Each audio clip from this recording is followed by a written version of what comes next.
Graças e paz, igreja. Boa noite a todos. Estou fazendo esse vídeo para enviar para os irmãos, né? Um posicionamento em relação à igreja. Vou estar deixando uma mensagem para os irmãos aqui e espero que o Espírito Santo possa falar ao coração dos irmãos, né? É questão de posicionamento e não de opinião. Eu, como pastor, preciso ter uma posição em relação à igreja, à vida da igreja. Então, eu vou trazer dentro da mensagem, eu vou explicando para os irmãos o posicionamento e a questão porque nós estamos tomando essa decisão. E eu creio que está sendo guiado pelo Espírito de Deus, né? Eu creio que se você acredita no seu pastor, se você olha para o seu pastor e acredita que Deus colocou ele para conduzir a sua vida, você também vai enxergar dessa maneira, né? Porque a gente não está indo contra a palavra de Deus, não estamos indo contra o senhorio de Cristo sobre as nossas vidas. Pelo contrário, a gente está tentando preservar porque é uma questão de calamidade mundial, não é perseguição à igreja, é uma questão de saúde pública. Questão de saúde pública, então você precisa entender isso, nós precisamos entender isso. Então eu, como pastor, preciso me posicionar, porque nenhuma ovelha, se acontecer qualquer coisa dentro do prédio, em reunião da igreja, ou qualquer coisa relacionada, nenhuma ovelha responde inquérito, nenhuma ovelha é responsabilizada, mas eu, como pastor, eu sou responsabilizado, e eu posso ir preso por causa de você, por não ter te conscientizado do perigo que a gente está correndo. Então Deus instituiu médicos, Deus instituiu pessoas para nos orientarem. E a Bíblia diz no livro de Romanos que nós temos que ouvir as autoridades e respeitar as autoridades. Então é isso que nós estamos fazendo nesse momento. Ouvindo as autoridades. Isso que nós estamos fazendo. Esse é o posicionamento. Então eu vou ler aqui para você, para que você entenda e vou te levar à conscientização. A maneira como você vai ouvir ou vai receber, o Espírito Santo vai te conduzir. Eu creio que está sendo guiado pelo Espírito Santo. Eu creio nisso. No final a gente vai falar mais um pouquinho. No livro de Êxodo, a gente vai ter as 10 pragas do Egito. Nós vamos ter Deus trazendo sobre o Egito 10 pragas, né? 10 pragas ele vai mandar sobre o Egito. E das 10 pragas, nenhuma delas pega no povo de Israel. Por que não pegou? Porque Deus separou o seu povo em um lugar. Deus separou o seu povo em um lugar e falou, fica lá. Quando nós lemos no livro de Êxodo, no capítulo 8, quando a gente fala da praga das moscas, a praga das moscas, a Bíblia vai falar assim, no capítulo 8, versículo 22. Naquele dia, separarei a terra de Gosém, em que habita o meu povo, para que nela não haja enxame de moscas. E saibais que eu sou o Senhor no meio desta terra. E farei distinção entre meu povo e o teu povo. Amanhã se dará este sinal. E mais à frente, e a gente vai ter a última praga, a instituição da Páscoa e a praga dos primogênitos. Deus vai falar assim, ó.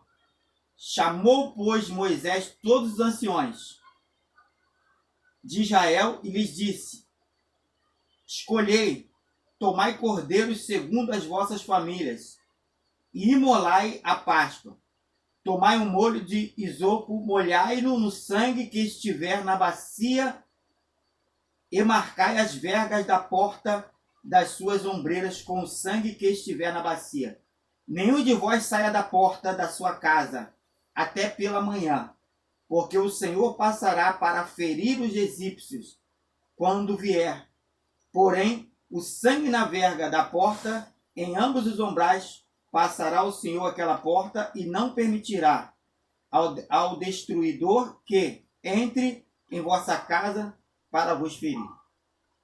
Estamos numa passagem aqui onde nós temos pragas chegando até o Egito, enviadas da parte do Senhor, e aí Deus mandou o povo se retirar no lugar e ficar naquele canto ali, porque até lá, ali ele ia protegê-los. Ele ia protegê-los das pragas, para que não chegasse até eles. Nós temos uma situação de calamidade pública, mundial. Nós não estamos com a igreja sendo perseguida, nós não estamos sendo proibidos de pregar o evangelho, nós não estamos sendo proibidos de sair na rua. É uma questão de saúde pública e de conscientização. Então, eu como pastor preciso me posicionar. Se eu ouvir a opinião de um irmão, ouvir a opinião de outro, cada um vai ter a sua divergência. Cada um vai ter a sua opinião. Mas eu como pastor preciso orar e me posicionar.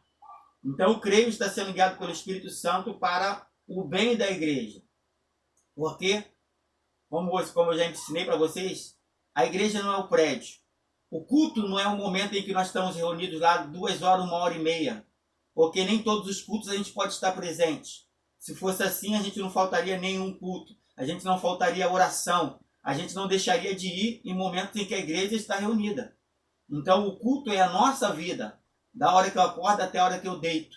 O culto é como eu me apresento diante do Senhor, o que eu falo com o Senhor e como eu penso, o que eu penso do meu irmão, o que eu falo do meu irmão, né? Isso é o culto. Então eu posso pecar sem estar indo num culto, porque eu não estou cultuando a Deus com a minha vida. Eu posso pecar com o que eu falo, eu posso pecar com o que eu penso, eu posso pecar com as minhas ações. Então não é o momento em que nós estamos reunidos que vai santificar a sua vida, mas a santificação da sua vida é como você lida com Deus, como você age diante dele, o que você fala com Deus. Então nós estamos num momento de calamidade pública por causa dessa doença que está correndo aí. A gente, como igreja, eu não tenho preocupação com estar reunido e medo de coronavírus. Não tenho medo porque a minha vida pertence ao Senhor. Ninguém morre de véspera. Deus permite e é Ele que tira a nossa vida. Ele dá e Ele tira. Mas a Bíblia também diz, não tentarás o teu Deus. Então, se tem alguma coisa acontecendo e a gente pode evitar, é como se estivesse acontecendo um tiroteio e você pudesse dar a volta no tiroteio, você passa pelo meio do tiroteio porque vai falar que o Senhor teu Deus vai te proteger. Se fosse assim, Deus se jogaria de cima do monte quando Satanás falou para ele, se tu é filho de Deus, lança-te daqui para baixo. Mas aí Jesus respondeu, nem só de pão viverá, mas de toda a palavra que sai da boca do Senhor. E o seu Deus, assim, ao contrário, falou, ao seu teu Deus, não tentarás ao seu teu Deus. Então, se eu tenho a condição, se nós podemos evitar, o porquê que eu vou correr o risco? Se eu posso evitar. Agora, se a igreja estivesse sendo reunida e eu estivesse correndo o risco de morrer por causa do nome de Jesus, com certeza eu estaria lá na igreja, na congregação. Com certeza eu me reuniria com os irmãos que tivessem coragem de ir. Porque a gente está falando de vírus. Mas quando a gente falar de tiro, quando a gente falar de bala, quando a gente falar de risco de morte, onde a gente tem que ir com os nossos filhos para congregar, onde a gente tem que arrastar os nossos filhos correndo o risco de ser pego e de na sua frente uma pessoa tirar a vida do seu filho com um tiro na cabeça ou com uma facada. Aí eu quero ver, nós temos coragem para ir. Porque nós estamos falando de um vírus. Então, a gente pode, nesse momento, escolher. A gente pode tomar decisão. Então, quando for um risco iminente, perseguição à igreja, aí nós vamos ver como a igreja vai se comportar. Visto que a gente sabe que a igreja somos nós. E onde nós estivermos reunidos, 2 ou mais, em nome de Jesus, ali ele se fará presente. Não é deixar de cultuar 2, 3, 4 cultos que vai deixar o menos crente ou mais crente. Não é isso que vai me fazer ser melhor discípulo de Jesus. Não é essa a questão. Então, a igreja de Jesus, a igreja primitiva, o momento que ele mais cresceu, o momento que ela foi perseguida. E aonde que ela mais cresceu? Nos cultos nas casas. As igrejas se reuniam na casa dos irmãos. Elas iam e ali a perseguição estava ocorrendo, os irmãos se reuniam na casa de um monte na casa de outro, um monte na casa de outro. Essa é a visão da nossa igreja. Porque se a gente tem os grupos familiares, a gente não se preocuparia em cultuar no prédio. A gente teria os grupos familiares que teriam seus cabeças, os seus líderes, e ali eles fariam culto com os irmãos, nos grupos familiares cultuariam o Senhor, e aí a igreja continuaria crescendo. A minha opinião, a minha observação, o meu conselho é, você está dentro da sua casa, você tem um vizinho que está com medo do coronavírus, que está com medo de morrer, chama ele para dentro da sua casa e cultua a Deus com ele. Prega o evangelho com ele. Eu vou sair daqui. E o Felipe colocou no coração o desejo da esposa de ir para o culto hoje. Ele mandou mensagem. Ele me mandou o áudio dizendo que a esposa dele sonhou comigo teve um sonho, uma sensação comigo, e dizendo que o Espírito Santo falava com ela que ela tinha que ir para a igreja do pastor Luiz. Só que a igreja não é minha, a igreja é de Cristo. Mas dentro daquela visão que Deus estava dando para ela era isso. Vai para a igreja do pastor Luiz. E aí eu falei com ele que nós não iríamos cultuar hoje por causa do problema. Ele falou, sabe a decisão, pastor, eu estou saindo daqui e vou lá para a casa dele para orar com ele. Para orar, para ler a palavra com ele, para pregar para ele. Então, se você tem algum vizinho, alguém que está passando por esse momento e está nessa crise, sai e vai pregar para ele. Sai e vai se reunir na casa dele, aproveita ganhar alma para Cristo nesse momento, em vez da gente se reunir como igreja no prédio, esperando o visitante chegar. A igreja agora sai porque a palavra igreja é eclésia, chamados para fora. Agora a gente sai do prédio e vai para a casa das pessoas que estão desesperadas nesse momento, querendo ouvir a palavra de Deus, mas estão com medo de sair. E esse é ser igreja. É o que eu vou fazer agora.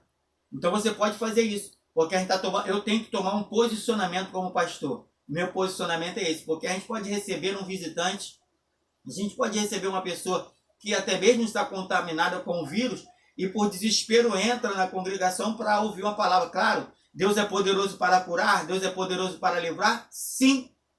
Sim, eu não estou tirando o poder de Deus, o mérito daquilo que Deus pode fazer. Mas eu creio ser guiado pelo Espírito de Deus, assim como Paulo, quando dá conselho aos casais, né? Ele dá conselho aos casais, dá conselho ao jovem, aconselha a ficar solteiro.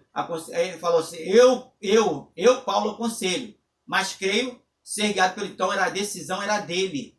Ele estava tendo aquela decisão e falando para os irmãos acerca daquela decisão que ele estava tomando. Então, a decisão é minha. Eu estou tomando a decisão de nós não nos reunirmos no prédio onde a igreja se reúne. Você dentro da sua casa, você pode cultuar ao Senhor. Você pode ler a palavra de Deus. Você pode orar ao Senhor. Você pode clamar a Deus. Provavelmente você não vai estar sozinho. Você vai estar com teu esposo, tua esposa, filho, ou no máximo esposa. E você pode cultuar ao Senhor. Você pode pegar um parente seu que não é crente agora, chamar ele. Vamos orar. Vamos ler a Bíblia. E você pode pregar para ele. Quem sabe no coração dele nasce o desejo de, após esse negócio todo passar, você ter ganho um parente seu para Cristo. Você já pensou nisso? Se é propósito de Deus isso? Você já pensou nisso? Já pensou se é propósito de Deus? Então, irmãos, é questão de posicionamento. Eu, como pastor, preciso me posicionar. E minha posição é essa e creio estar sendo guiado pelo Espírito de Deus. Sendo guiado pelo Espírito de Deus. Não tenho medo de coronavírus. Não tenho medo de morrer. Porque eu sei a vida que eu tenho vivido diante do Senhor. Eu sei o quanto eu tenho me policiado para não pecar, para não cometer erros, não cometer falhas, não ficar julgando as pessoas. Quanto eu tenho vigiado quanto a isso, até que dentro da minha casa eu evito. Qualquer coisa que acontece fora, eu não trago para dentro da minha casa para conversar na frente dos meus filhos, nem evito até de conversar com a minha esposa. Claro, não é 100%, mas evito certos assuntos que trazem transtorno de trazer para dentro da minha casa. Eu evito. Então, a minha palavra para você é essa. Você quer cultuar? Procura uma pessoa que está desesperada, um parente teu que não tem Jesus. Vai até a casa dele agora e ora com ele. Vai até a casa dele, prega o evangelho e fala para ele que isso é só o princípio das dores. Que é misto, é necessário que isso aconteça. É necessário. Cristo falou, olhai, mas não vos assustei. Falou para a gente não se assustar com isso. Porque é misto que isso aconteça. É necessário. Então são coisas e fatos que estão acontecendo e que vão trazer pessoas para mais perto de Jesus. Então a igreja não tem que ficar dentro de um prédio esperando, porque muitas pessoas não vão sair de dentro de casa. Está arriscado a igreja só ficar, o prédio só ficar com os que são membros da igreja, e nenhum visitante sai de casa para ir cultuar ao Senhor conosco no prédio onde a igreja se reúne. Mas você pode ir de encontro a essa pessoa e pregar o evangelho para ela. Você pode ser um instrumento de Deus nessa noite, amanhã, depois do tempo que a igreja não se reúne no prédio. Você pode ser um canal de bênção. Mas nós estaremos ainda fazendo pequenos grupos para poder se reunir e cultuar ao Senhor. Esse é o propósito da igreja, que nós consigamos criar pequenos grupos, onde nós nunca deixamos de cultuar, quando começar a perseguição da igreja, que a gente não pudesse se reunir no prédio. Vamos se reunir na casa de um irmão, na casa de outro irmão, que era o que acontecia com a igreja primitiva, porque foi perseguida. A igreja que se reunia na casa de Áquila, a igreja se reunia na casa de fulano, na casa de ciclano. A igreja se reunia nas casas dos irmãos e não num prédio, não num templo. Não tinha um lugar específico. A igreja se reunia debaixo da terra, num buraco. A igreja se reunia num celeiro, num curral. Eram os lugares que ela se reunia por causa da perseguição. Então, irmãos, essa é a minha palavra para os irmãos. Que os irmãos meditem nisso. Os irmãos meditem nisso. Em relação às quentinhas, nós vamos ter poucas pessoas trabalhando na cozinha. E a distribuição das quentinhas vai ser feita por mim. Os irmãos, alguns irmãos vão estar trabalhando. E nós vamos estar ao ar livre, não reunidos em lugar fechado. É entregar para a pessoa na distância segura que os médicos dizem, de 1 metro, 1,5 metros, 2 metros, entregar a quentinha e sair no ar livre. Nós não vamos botar num salão, num lugar fechado. Eu não vou ter contato direto com aquela pessoa num ambiente fechado. Vai ser num lugar aberto. Então, e as pessoas que vão estar reunidas dentro fazendo a comida serão poucas. Serão poucas pessoas. Então, nós vamos ter a nossa quentinha. Salvo se algum irmão falar, pastor, eu não vou. Pastor, eu não vou. Eu não vou ir ajudar na quentinha, eu não vou ir fazer. A gente cancela, se algum irmão tiver esse posicionamento. A gente está com conta para pagar, a gente adquiriu dívida para pagar, mas eu creio que o mesmo Deus, eu faço uma prova com os irmãos, o mesmo Deus que eu creio ser guiado por ele, que permitiu que nós não tivéssemos essa reunião, né, no prédio, é o mesmo Deus que supre a necessidade da igreja hoje. Eu creio que é o mesmo Deus que envia o socorro, que envia a provisão, que envia a providência. Ele é o mesmo Deus, é o mesmo. Então, eu não posso obrigar os irmãos a nada, como eu nunca obrigo os irmãos a nada. Isso é questão de ser voluntário ou não para a gente fazer a quentinha. Eu sei que quando a gente toma posição, questionamentos são levantados. Cada um tem a sua opinião. Cada um tem a sua maneira de pensar. Mas eu, como pastor e como líder, eu tenho que ter um posicionamento. E esse é o meu posicionamento. Qualquer coisa, irmãos, manda mensagem, procura no privado. A gente vai estar conversando. Mas esse é o posicionamento. Até segunda hora. Nós vamos ter culto hoje. Domingo também nós não teremos culto à noite. Mas os irmãos podem combinar e se reunir em pequenos grupos para cultuar ao Senhor. Nós não estamos presos ao prédio. Reunir em pequenos grupos para cultuar ao Senhor. Eu vou procurar pessoas que estão desesperadas. Pessoas que estão com o coração apertado para poder a gente levar a palavra do Senhor. Levar a palavra, orar por essas pessoas, levar uma palavra de consolo, onde o Espírito Santo possa trabalhar no coração dela. Os irmãos ficam com essa palavra, que o Espírito Santo possa falar mais profundamente ao coração dos irmãos.